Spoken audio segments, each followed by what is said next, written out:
Yamina Bouadra, bonjour. Bonjour. Alors, on parle aujourd'hui de football féminin. Alors, j'allais dire, pourquoi vous souhaitez... alors, pas pour vous, parce que vous m'avez dit tout à l'heure que vous n'étiez pas joueuse. Vous aimez le football, bien sûr, le football féminin en particulier, mais c'est surtout votre fille. Vous aimeriez bien avoir une équipe de foot féminine ici à Amphion-Puvilliers. Voilà, tout à fait. Disons surtout que j'aimerais que le football féminin soit valorisé au sein de notre club, parce que c'est vrai qu'on a des structures qui le permettent, que jusqu'à maintenant, voilà, le club a une certaine quand même renommée dans le Chablais, et j'aimerais que les filles soient aussi valorisées à ce niveau-là, puisque le foot féminin a beaucoup de succès. Depuis que je suis mon fils, entre autres depuis des années, je vois les filles qui viennent, qui partent, parce qu'il y a rien qui est proposé ici, donc je pense qu'il est grand temps que les choses avancent aussi à notre niveau. Alors, est-ce qu'il y a beaucoup de filles ici sur la commune, d'après vous, qui sont tentées par le football féminin?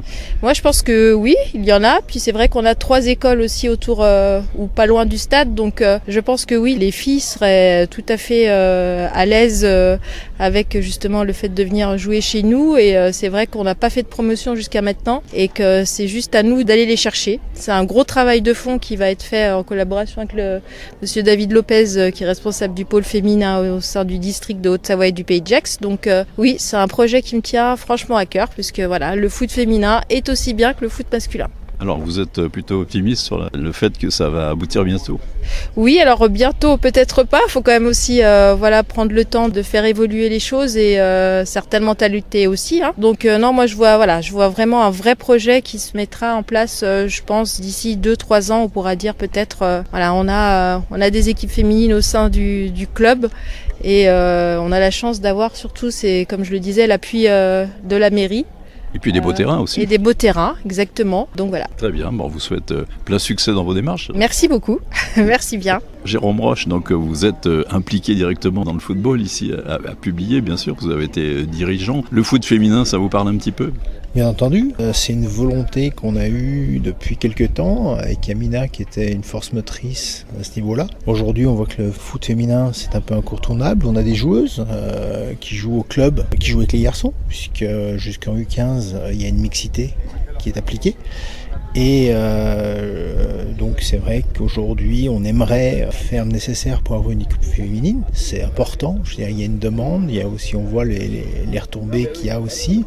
On a un club phare de la région, comme le disait Yamina, donc on est en train de regarder s'il y a des possibilités de s'associer avec d'autres clubs de la région, du plateau Gaveau, pour voir si on peut monter une structure féminine, parce que le but aussi c'est d'avoir assez de joueuses pour pouvoir monter une équipe. Est-ce qu'il faut des équipements particuliers? J'imagine que non, mais peut-être au niveau des vestiaires, peut-être. Je pense pas qu'il y ait besoin d'équipements particuliers. Les vestiaires, on a différents vestiaires. Il suffit qu'il y ait un vestiaire qui soit dédié aux filles à certaines heures, comme au niveau des plateaux ou des terrains. Il y a des horaires, des plannings, et il suffit de s'y adapter. Je pense pas que ça demande des équipements très spécifiques. Il suffit de respecter des horaires, d'une intimité, on va dire. Ça s'arrête là pour moi. Voilà, et au niveau du club, vous sentez une volonté des autres joueurs masculins aussi seraient intéressés? Je sais pas, oui, je pense qu'aujourd'hui, je sais pas s'il y a une volonté, je dirais, des jeunes joueurs du club. Ils sont peut-être pas très concernés, mais il y a une volonté du club, c'est certain. Voilà, parce que vous disiez tout à l'heure qu'en dessous d'un certain âge, on peut jouer en mixte.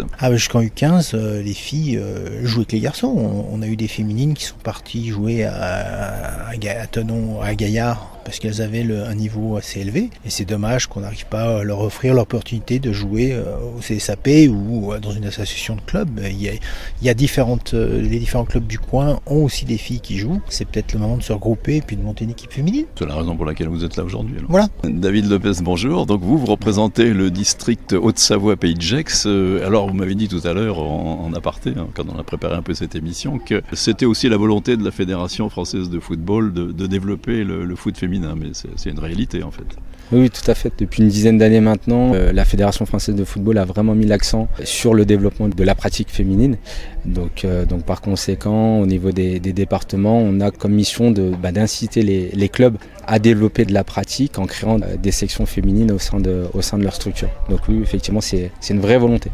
Alors c'est né quand? Parce que le football féminin, c'est quand même quelque chose d'assez récent dans l'histoire du foot. Oui, c'est quelque chose, on va dire, d'assez récent. Les pionnières, quelque part, elles ont émergé dans les années 50-60. Donc au final, ça fait quand même pas mal de temps qu'on parle de football féminin. Mais comme je le disais à l'instant, ça fait qu'une dizaine d'années où vraiment la Fédé a pointé du doigt ce projet-là et a mis les moyens pour pouvoir développer vraiment la pratique féminine de manière à pouvoir attirer et puis faire jouer les filles en nombre, j'ai envie de dire.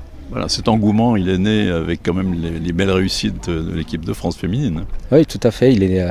On a depuis quelques temps maintenant une équipe de France de football qui performe.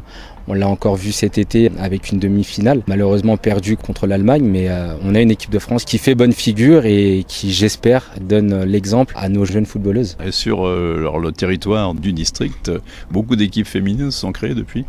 Oui, moi personnellement ça fait 8 ans que je suis salarié du district et depuis 8 ans on constate une vraie évolution en termes de nombre de licenciés, mais aussi en termes de création d'équipes et encore une fois par conséquent la possibilité pour nous de créer des championnats. Aujourd'hui on propose de la pratique féminine dès le plus jeune âge, en proposant une fois par mois des plateaux uniquement féminins. À partir de 13 ans, les jeunes filles ont leur propre championnat. Donc on a un championnat qu'on appelle U15 féminin, donc avec une vingtaine d'équipes.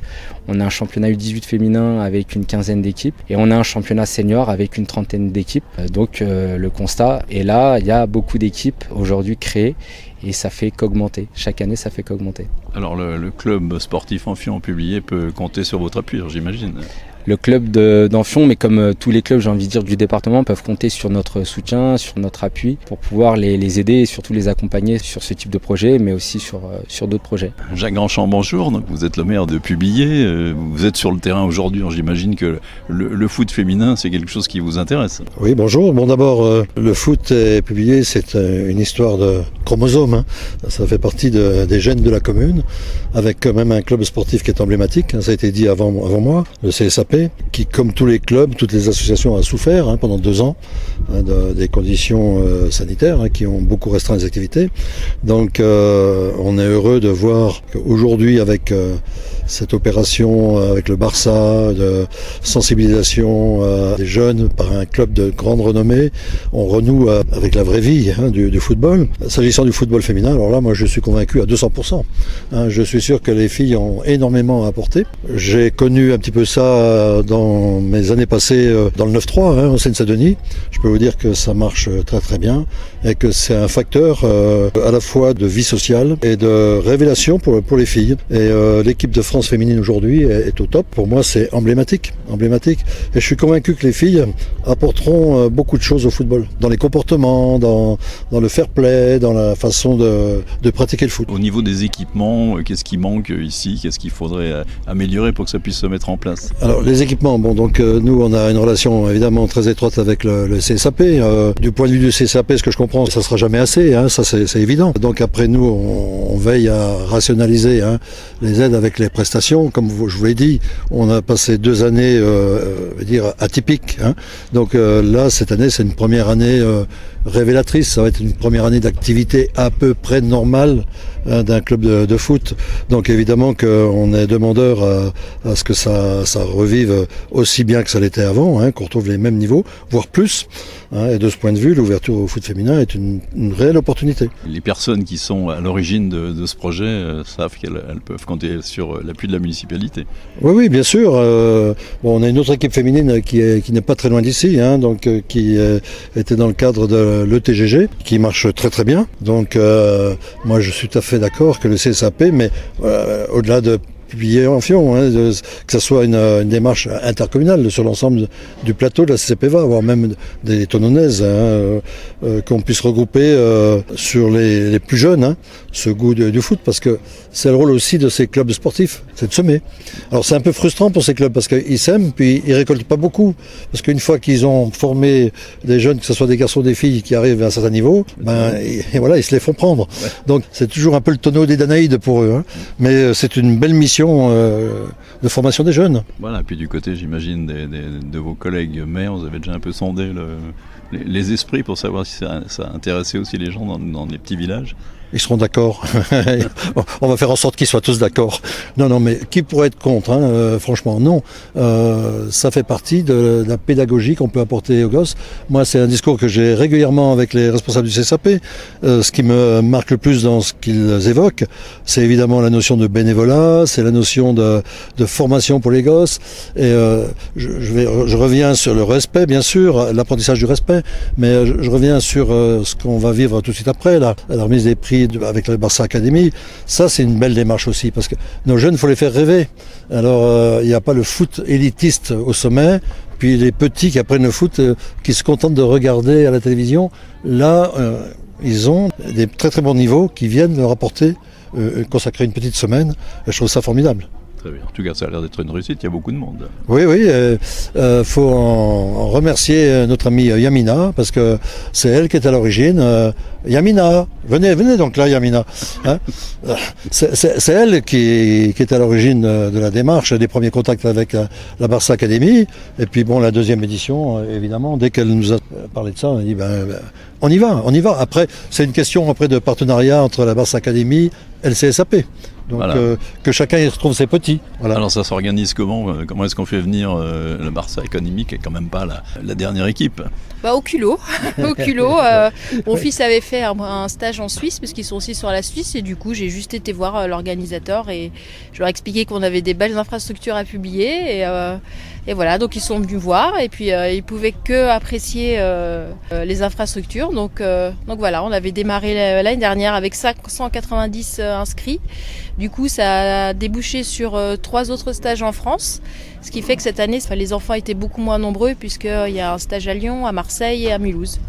Donc voilà, les enfants sont contents, les parents aussi, et puis ça a permis aussi de faire découvrir la région à des parents qui ne connaissaient pas et qui nous ont déjà dit qu'ils reviendraient aussi l'année prochaine.